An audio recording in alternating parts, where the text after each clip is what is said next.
Ra pressed her six-fingered hands against the observation window of Station Alpha 7. The stars looked peaceful today, just like they had for the past 50 years. She was tall and thin with silver skin that changed color with her emotions. Right now, she glowed a soft blue, which meant she was thinking hard about something. She had been studying humans for 20 years. It was her job to watch and learn about the different species in the Galactic Council. Most species were easy to understand. They were strong and simple. They were smart and cold. The Whisper folk were shy and gentle. But humans, they made no sense at all. Ra looked at her notes from that morning. She had watched a human military training exercise. The humans had rules for everything. They had rules about who they could shoot and who they could not. They had rules about how to treat prisoners. They even had rules about how to fight properly. No other species did this. When they fought, they smashed everything. When they fought, they used their big brains to win quickly. But humans created something they called war crimes and then tried very hard not to do them. It was strange. She remembered her first meeting with humans 50 years ago. The Galactic Council had been worried about these new creatures from a small blue planet. Earth, they called it. The humans had just learned how to travel between stars. They were young and seemed dangerous. But when the human ships arrived at Council space, they did not attack. Instead, they sent messages asking for permission to enter. They wanted to trade and learn. They brought gifts and offered to share their knowledge. The Council had been confused. Most species either tried to conquer others or hide from them. Humans did neither. They wanted to be friends. Ra had watched humans for all these years, and they kept being strange. They formed friendships not just with other humans, but with aliens too. She had seen a human soldier cry when his partner died in an accident. She had watched human children play with gentle folk younglings as if they were family. The gentle folk were the strangest example of human behavior. These small, innocent creatures lived in the outer colonies. They looked like fuzzy teddy bears and were completely peaceful. They did not even understand the concept of violence. When the humans first met them, the gentle folk had been afraid. But the humans did something no other species had ever done. They promised to protect the gentle folk, not to rule them or use them, but simply to keep them safe. The humans called themselves Protector Uncles and Protector Aunts. They built space stations around gentle folk worlds just to watch for danger. Why would any species do this? The gentle folk had nothing to offer. They were not smart like they were not strong like they were just small, gentle creatures who made pretty music and grew beautiful flowers. But the humans loved them. Ra had seen human families adopt gentle folk children who had lost their parents. She had watched human soldiers learn gentle folk songs to sing them to sleep. It made no sense from a military point of view. Today, Ra was reviewing human military records. Their ships were smaller than most species used. Their weapons seemed basic. Their armies trained by play fighting with rules and referees. Other species laughed at human military exercises because they looked more like games than real training. The humans had been in 3 conflicts since joining the Council, but they had never started any of them. Each time, they had tried to talk first. When talking failed, they fought just enough to stop the problem, then went back to trying to make peace. Most species thought humans were weak, too emotional, too careful, too willing to follow rules that their enemies did not follow. They called them soft meat. They called them inefficient. Even the gentle species thought humans were too trusting. Ra was not sure. Something about the humans bothered her, but she could not figure out what. They were different from every other species she had studied, but she could not understand how or why. She was thinking about this when her communication device started flashing red. Emergency signals. She pressed the activation button. The message was from the Outer Rim colonies. The voice was shaking with fear. "This is Colony 7 in Gentle Folk space. We are under attack. Unknown ships came out of nowhere. They are not responding to communication. They are They are shooting everything that moves." More messages started coming in. Colony 3 was silent. Colony 5 was requesting immediate help. Colony 2 was broadcasting terrible sounds of destruction. Ra quickly pulled up the star maps. Someone was attacking the gentle folk colonies, but who would attack such peaceful creatures, and why? Then she saw the ship's signatures on the scanner. Her silver skin turned dark with fear.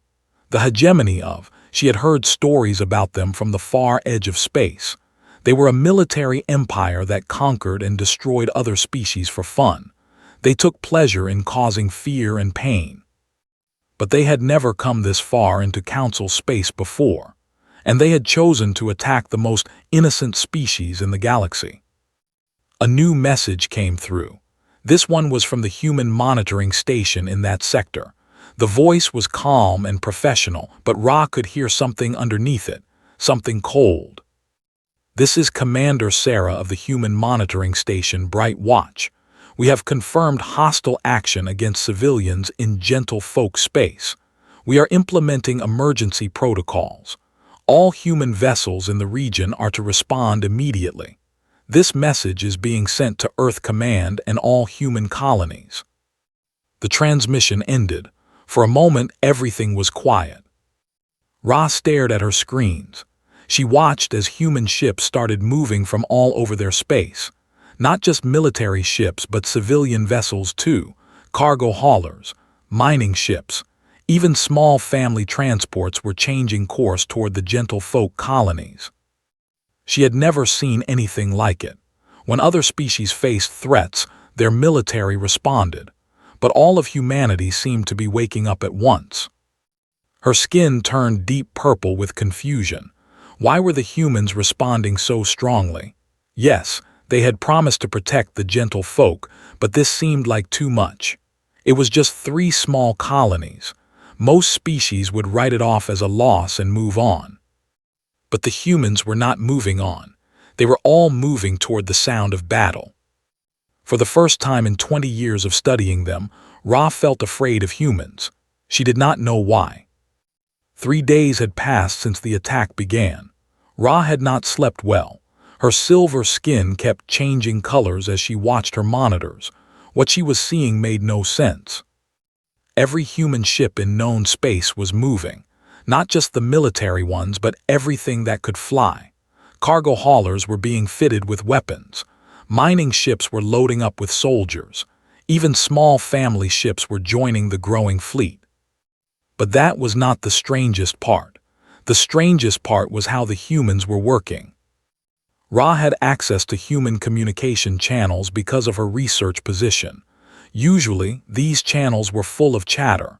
Humans talked constantly. They shared jokes, complained about their jobs, and talked about their families. Now the channels were almost silent. When humans did speak, their voices were different. Calm, professional, cold. They spoke only about necessary things like fuel, ammunition, and travel times. All the warmth had gone out of their voices. She watched human space stations change before her eyes. Manufacturing plants that made toys and furniture were now making weapons. Shipyards that built pleasure craft were now building warships. The humans had somehow increased their production by 4 times in just 3 days. How was this possible? Other species took months to change their industries for war. They needed weeks just to organize their armies, but the humans seemed to have switched modes overnight. Ra called her supervisor, Elder of the old creature appeared on her screen, his large brain pulsing with thought. "Elder, I need to report something strange about the human response to the attacks." "What is strange about it?" Elder asked. His voice was always calm and logical. "They are responding to protect their allies. This is normal." "But Elder, look at these numbers." Ra shared her data. "They are mobilizing their entire civilization. Every ship, every factory, every person. This is not a normal response to a border conflict." Elder studied the data for a moment. Perhaps humans are simply inefficient. They do not know how to mount a proper military response, so they panic and involve everyone. But Ra was not convinced. She had studied humans for too long. They were not inefficient, they were different. She decided to monitor the first battle. The human fleet was approaching the forces at Colony 7. They had 12 large warships. The humans had sent 15 smaller ones. On paper, it should be an even fight. Ra watched as the two fleets met in space above the ruined colony. They attacked first, as they always did.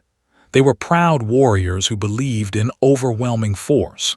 Their ships were big and covered with weapons. The human ships were smaller and seemed weaker. Ra expected the battle to be over quickly. She was wrong. The humans fought unlike any species she had ever seen. They did not charge forward like They did not use clever tricks like Instead, they fought like a pack. The human ships moved together without seeming to talk to each other. When one ship was damaged, two others immediately covered it. When they tried a new tactic, the humans adapted to counter it within minutes. Most strange of all, the humans refused to retreat. Even when their ships were badly damaged, they kept fighting. Ra watched one human ship continue to fight even after losing half its weapons. The ship rammed itself into a vessel rather than run away. The battle lasted 4 hours. When it was over, 8 ships were destroyed or disabled. The humans had lost 5 ships, but they had won. But instead of celebrating, the humans did something that chilled Ra to her bones. They sent a message to the survivors. The message was simple. You have 3 hours to evacuate this system. Any vessel found here after that time will be destroyed. This is your only warning. They were proud warriors. They did not take orders from anyone, but they looked at their destroyed ships and the cold human faces on their screens and they left. Ra downloaded the human combat recordings to study them. What she found made her skin turn dark with fear. The humans had not just won the battle. They had learned from it. Every tactic was recorded and analyzed. Every weakness was noted. The humans were treating this battle like a lesson, not a victory. But the most frightening thing was what the humans did next. They did not celebrate or rest. They immediately began planning for the next battle, and the next, and the next. She found an intercepted human military communication that made her blood freeze. Command, this is Captain. We have secured Colony 7 space. Tactics analyzed and countermeasures developed. Recommend these findings be shared with all human forces immediately. Copy that, Captain. Analysis is being distributed fleet-wide. How are your people holding up? They are angry, Command. The gentle folk bodies we found. There were children. My Marines want to know if we are going to make the pay for this. That is the plan, Captain. We are going to find every ship, every base, and every leader responsible for this, and we are going to end them. Understood, Command. The hunt begins now. The hunt? Ra had never heard military forces talk like this before. Other species fought until they won or lost, then stopped. But the humans were talking about hunting the like prey. She accessed more human communications and found something that terrified her. The humans were not just angry about losing the colonies. They were angry about failing to protect the gentle folk. She found personal messages between human soldiers. They talked about gentle folk children who used to call them Uncle John or Aunt Sarah. They shared pictures of the small creatures playing with human kids. They talked about promises they had made to keep the gentle folk safe. And now those promises were broken. Ra realized that the humans were not fighting a military campaign. They were not trying to win territory or resources. They were not even fighting for revenge. They were fighting to solve a problem. The problem was that something had hurt creatures under human protection, and humans seemed determined to make sure this problem never happened again. More human fleets were arriving every hour. Ships from Earth, from Mars, from the mining colonies, from the research stations. They were all moving toward space with the same cold determination. Ra tried to contact other species to warn them about what she was seeing, but nobody believed her. The council members laughed at the idea that humans could be dangerous. "They are emotional creatures," said the representative. "They will fight hard for a while, then get tired and go home. They lack the intelligence for sustained military operations," said the representative. "They will make mistakes and lose." But Ra had seen the recordings. The humans were not making mistakes. They were learning. Every battle made them smarter and more dangerous. And they showed no signs of getting tired. She looked at her latest reports. The human fleet was now larger than anything seen since the Great War 1,000 years ago, and it was still growing. For the first time since she had started studying humans, Ra was afraid of what they might do. Not just but to anyone who threatened something they had promised to protect. The humans had stopped talking. They had stopped celebrating.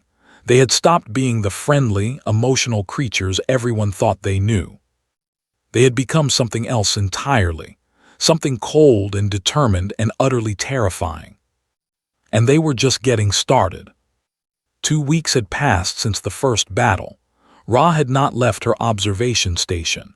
She could not tear herself away from what she was witnessing. The humans were rewriting everything the galaxy thought it knew about warfare. She watched as human mining ships arrived at the edge of space. These were not warships. They were civilian vessels designed to dig holes in asteroids and extract metals. But the humans had done something terrifying with them. The mining lasers that normally cut through rock were now cutting through ship hulls. The cargo holds that once carried ore were now filled with marines. The deep space sensors meant for finding valuable minerals were now tracking enemy movements. Everything the humans had built could be turned into a weapon. Ra realized she had completely misunderstood human technology. She had thought their ships were small and weak because they were not designed for war. But that was wrong. They were not designed for war because humans had never planned to fight the kind of wars other species fought.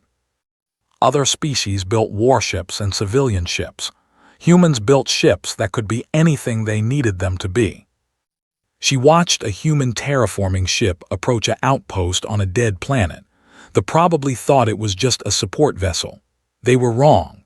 The ship used its planet-shaping tools to create an earthquake that collapsed the outpost's underground bunkers. Hundreds of soldiers were trapped inside. But the humans did not leave them to die. Instead, they sent a message. "This is Captain of the Earth Vessel Garden Maker. Your soldiers are trapped but alive. We will provide rescue equipment if you surrender this position immediately. You have 10 minutes to decide." The commander was confused. Why would enemies offer to help rescue trapped soldiers? It made no tactical sense. But the human captain sent another message that made everything clear. "Commander, my ship carries full medical facilities and rescue equipment. I can save your people. But if you refuse to surrender, I will use my terraforming tools to make this entire planet uninhabitable. Your choice." The surrendered. This was not how warfare was supposed to work. Enemies were supposed to try to kill each other, not offer medical help while threatening to destroy planets. But somehow, the humans were winning every engagement using these impossible tactics. Ra studied more reports and found something that made her skin turn white with shock. The humans were not just fighting military targets. They were attacking industry, supply lines, communication networks, and even propaganda broadcasts. But they were doing it in the most disturbing way possible. Instead of simply destroying factories, human ships would arrive and broadcast the names and stories of every gentlefolk victim.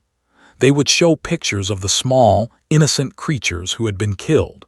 They would read their names aloud in the language. Then they would explain exactly why this factory needed to be destroyed. This facility produces the ammunition that killed little Flufftail of Colony 7. Flufftail was 6 years old and loved to sing songs for her human Uncle Mike. She died calling for help that never came. The psychological effect on forces was devastating. They had expected to fight soldiers, not to be reminded constantly of their victims. Some units began surrendering without fighting just to make the broadcast stop. But what terrified Ra most was how organized the human response was. She had access to military communication from dozens of species, but she had never seen anything like human coordination. Human fleets were operating across dozens of star systems simultaneously. They were fighting battles, rescuing survivors, gathering intelligence, and maintaining supply lines all at the same time.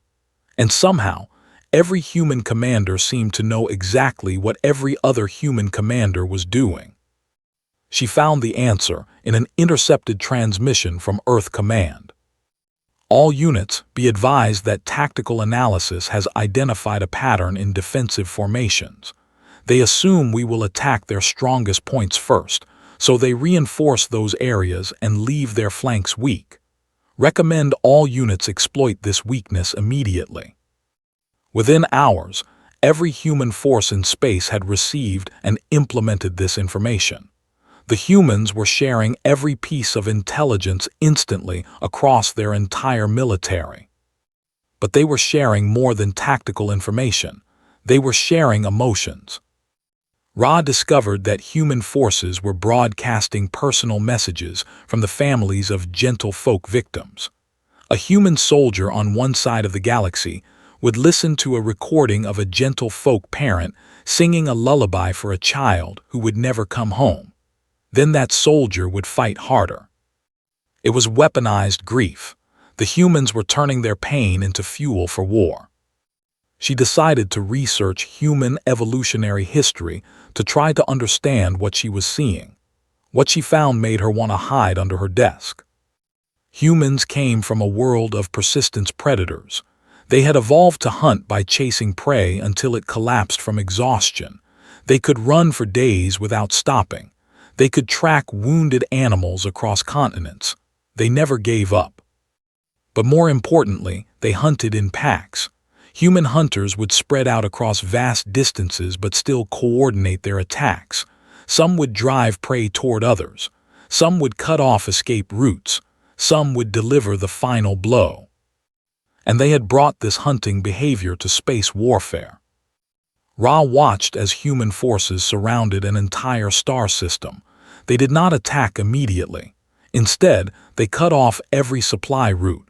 They jammed every communication signal. They destroyed every escape route. Then they waited. The forces inside the system tried to break out several times. Each time, the humans drove them back. Not with overwhelming force, but with perfect positioning and coordination, like wolves driving prey back toward the center of their trap. After a week of this, the commander sent a message. Human forces, this is Admiral of the 4th Fleet. Your tactics are dishonorable. Face us in open battle like warriors. The human response came from Admiral Sarah of the Solar Navy. Admiral, we are not warriors. We are problem solvers.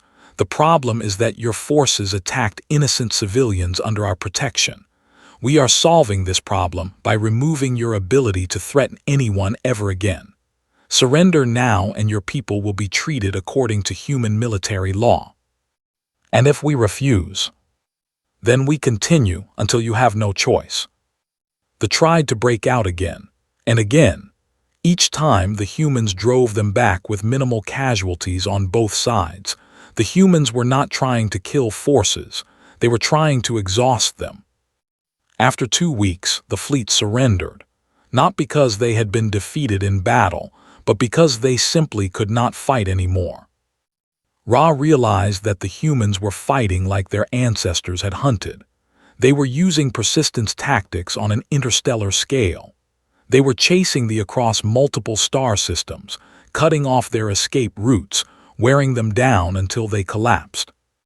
But unlike their prey-hunting ancestors, modern humans had technology, industry, and intelligence.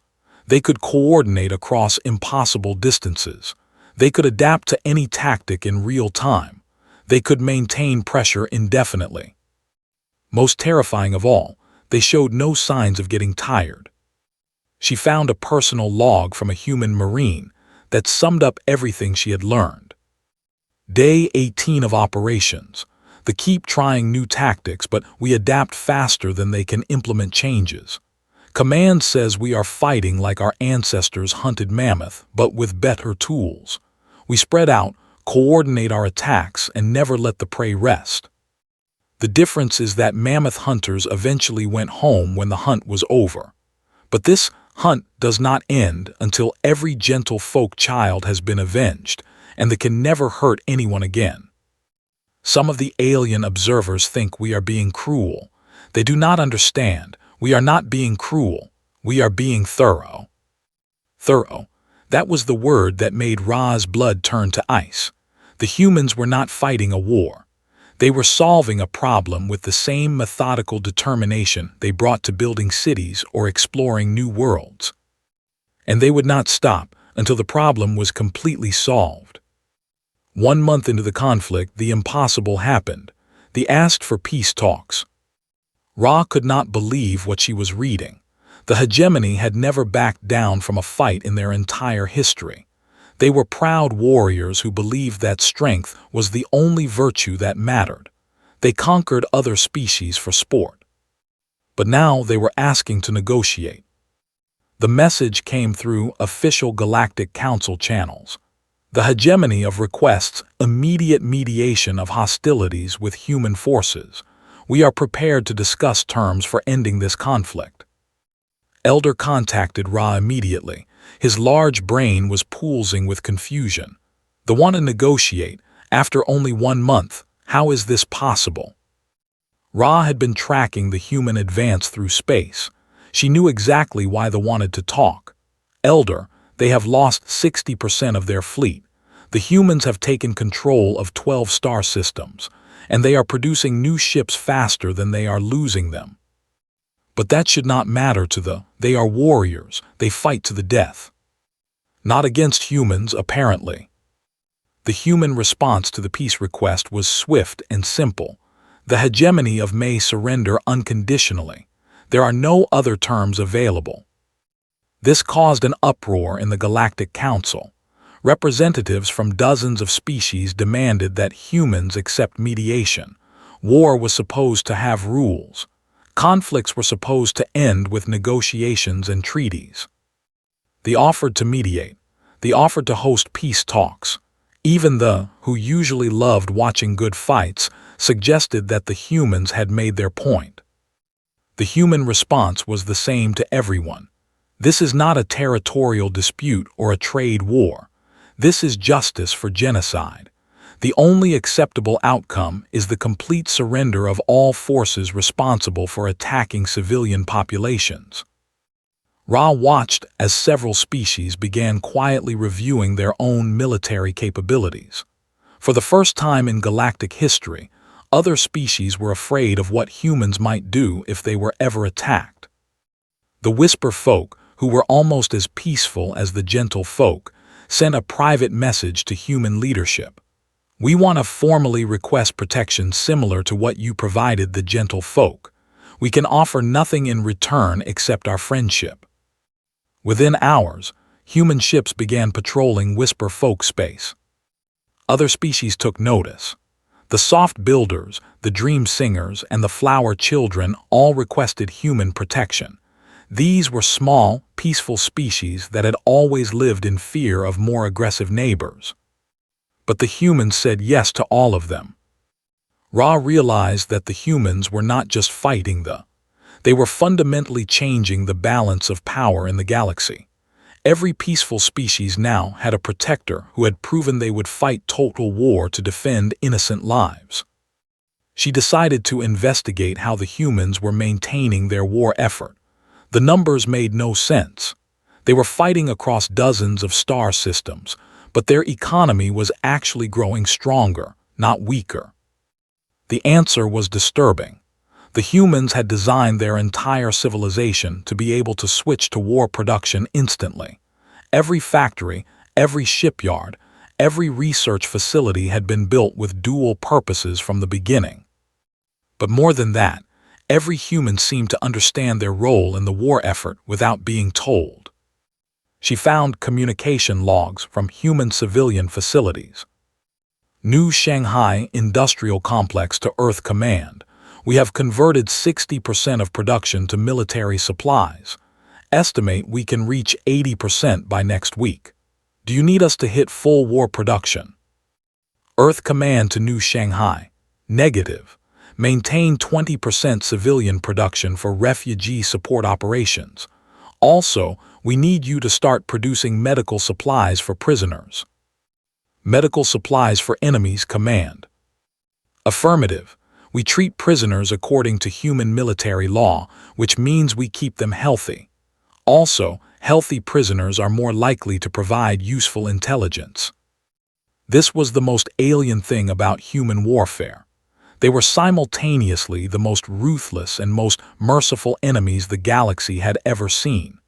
They would destroy entire fleets without hesitation, but then provide medical care to survivors. They would bomb military installations into rubble, but then send food to displaced civilian populations. They would hunt down war criminals with terrifying determination, but then adopt orphaned enemy children. Ra found records of human forces providing emergency aid to civilians caught in the fighting. The humans would attack a military base, then immediately send medical teams to help injured civilians in nearby cities. The psychological effect on forces was devastating. How do you fight an enemy that destroys your military while protecting your family? But what truly frightened the galaxy was what human forces were doing to military doctrine. They had always fought using overwhelming force and superior numbers, but the humans had made those advantages meaningless. Human fleets were smaller, but they moved faster and coordinated better. When forces gathered for a major attack, human ships would appear from 3 different directions at once. When they tried to defend a position, humans would attack from the one direction they had not reinforced.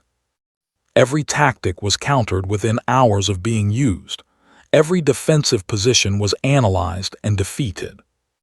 Worse, the humans were capturing officers alive and interrogating them, not with torture, but with conversation. They would sit down with captured enemies and explain exactly why the gentle folk had deserved protection. They would show pictures and videos of the innocent creatures who had been killed. Many officers broke down and provided intelligence, not because they were forced to, but because they were genuinely horrified by what their own forces had done. Ra discovered that the humans had developed a new type of warfare. They were not just fighting armies and navies, they were fighting ideas. Every human broadcast included education about the gentle folk. Every negotiation included explanations of why genocide was wrong. Every captured facility was converted into a memorial for the victims. The humans were trying to change how they thought about violence against civilians. But the most disturbing thing was how efficiently the human war machine operated. Ra had access to production reports from across human space. The numbers were impossible. Humans were building ships, producing weapons, training soldiers, and supplying multiple fleets across dozens of star systems. And they were doing it all while maintaining normal civilian life in most of their territory. She found the explanation in a human military planning document. Human strategic doctrine assumes that any major conflict will require the full participation of our entire civilization. Every human installation, civilian or military, is designed to contribute to war effort when necessary. Every human citizen receives basic military training and understands their role in defending our species and our allies. This is not militarism. This is pragmatism. Humans are pack hunters who evolved to coordinate complex group activities across large distances. Modern human civilization is simply the largest hunting pack in galactic history. Pack hunters that explained everything. The humans were not fighting like any other species because they were not like any other species. They had evolved to work together in ways that other creatures could not imagine. When one human died, others immediately filled their role. When one human ship was destroyed, others adapted to cover its mission. When one human commander developed a new tactic, all humans learned it instantly. They were not an army. They were a single, distributed organism with millions of independent parts, all working toward the same goal. And that goal was very simple: make sure that nothing like the Gentle Folk genocide ever happened again. Ra looked at her latest reports. They were retreating toward their home systems. They had lost most of their outer colonies. Their military was in complete disarray. But the humans showed no signs of stopping. If anything, they seemed to be preparing for something even larger. She found a classified human military communication that made her want to hide. All fleet commanders, this is Admiral. Intelligence indicates that the leadership is planning to make their final stand at there. They believe we will not attack civilian populations. They are correct. We will not harm civilians. But we will remove their government, dismantle their military, and ensure they can never threaten peaceful species again. The operation will be called Final Lesson. Prepare your forces. We end this within the month. Final Lesson. Even the name was terrifying. The humans were not just winning. They were about to teach the entire galaxy what happened when someone attacked creatures under human protection. And Ra feared that the lesson would be remembered for 1,000 years. 6 weeks after the war began, Ra watched something that no one in galactic history had ever seen before: the complete and systematic dismantlement of an entire military empire in a single day. Operation Final Lesson began at exactly 800 Universal Standard Time. Human fleets appeared simultaneously at every major world, military base, and government facility across their entire territory. Not some of them, all of them, at exactly the same moment. Ra counted the locations on her star charts: 47 star systems, hundreds of installations, thousands of targets, all hit at once with perfect timing across impossible distances. The coordination required was beyond anything the galaxy thought possible, but somehow the humans had managed it. The High Command had been preparing for a siege of there. They had gathered their remaining fleets around their capital planet and prepared for a final, glorious battle. Instead, they found themselves surrounded by human forces, while watching their entire empire collapse in real time. The human message to the leadership was simple and final. This is Admiral Sarah of the Solar Navy. The hegemony of no longer exists as a military power. Your fleets are surrounded. Your bases are captured. Your government facilities are occupied.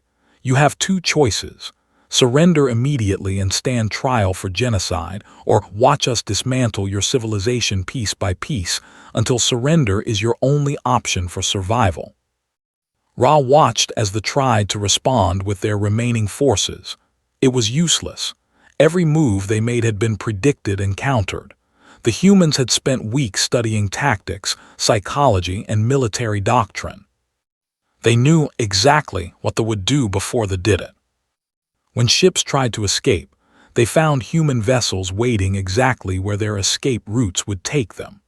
When ground forces tried to resist, they discovered that the humans had cut off all their supply lines hours before the attacks began.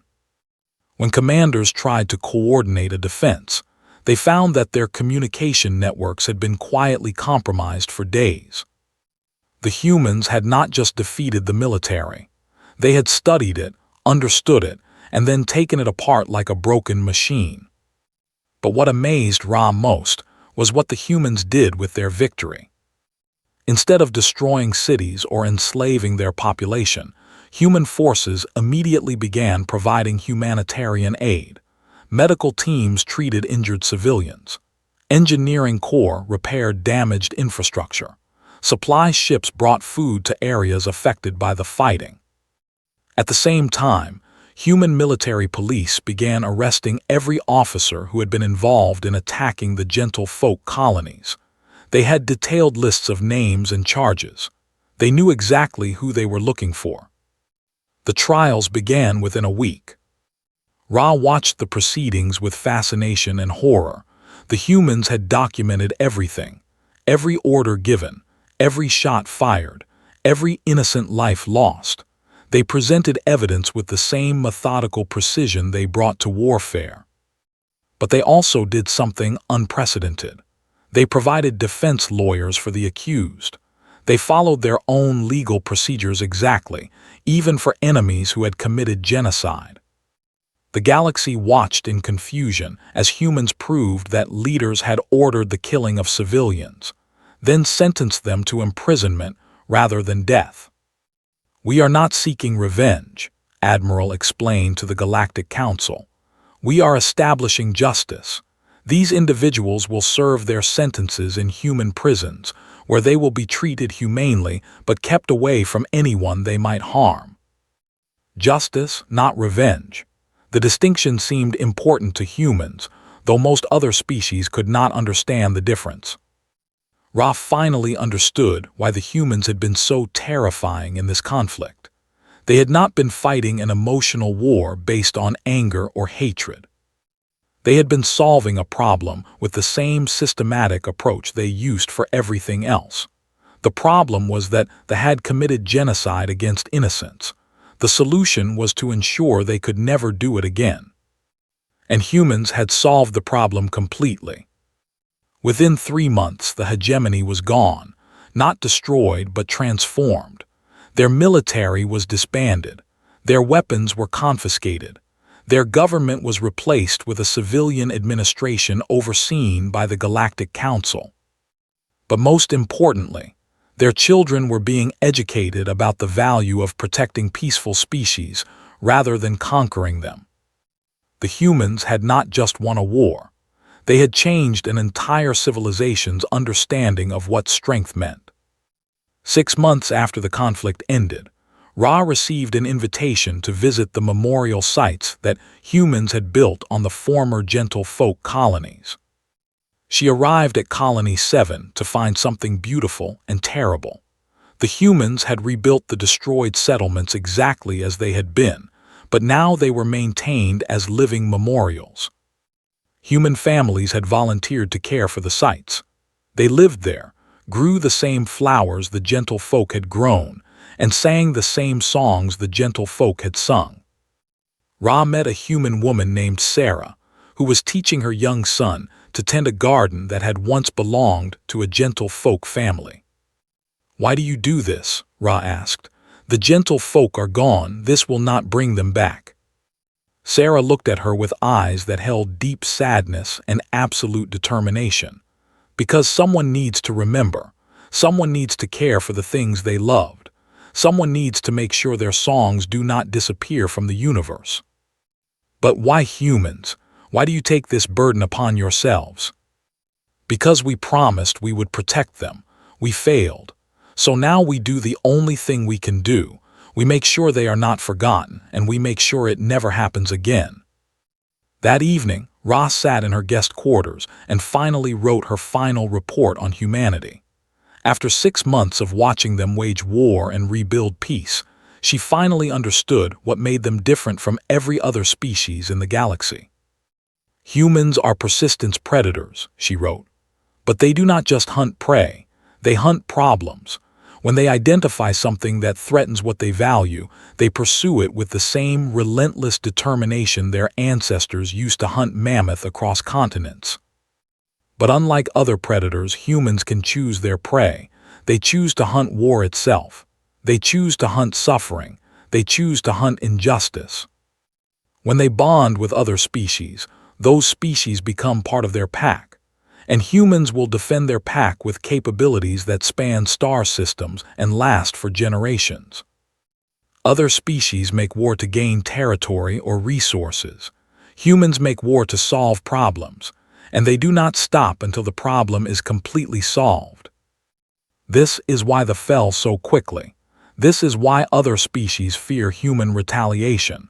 This is why peaceful species request human protection. When humans go to war, they do not just bring ships and weapons. They bring their entire civilization's capability to adapt, coordinate, and persist. They bring the accumulated problem-solving ability of their entire species. The stars themselves seem to quake not because humans are the strongest or most violent species, but because they are the most determined. When humanity decides that something must change, reality itself seems to bend around their will. Ra paused and looked out her window at the memorial garden. Human children were playing with adopted orphans, teaching them gentle folk songs. She added one final line to her report. Humans do not just end wars. They create the peace they believe should exist, then defend that peace with everything they have. This makes them the most dangerous species in the galaxy to those who threaten innocence, and the safest allies for those who value life. I understand now why the ancient human saying goes, "Beware the fury of a patient people." Humanity is a patient species, and when that patience finally ends, even the cosmos holds its breath. Ross sent her report to the Galactic Council and went asleep peacefully for the first time in months. Outside her window, human guardians kept watch over a garden where gentle folk flowers bloomed under alien stars, tended by the hands of those who had promised to never forget. In the distance, human ships patrolled the space lanes, protecting dozens of peaceful species who now slept safely knowing that somewhere in the galaxy, the pack hunters of Earth were standing guard. The war was over, the problem was solved, and the universe had learned why the stars themselves whispered warnings when humanity marched to war.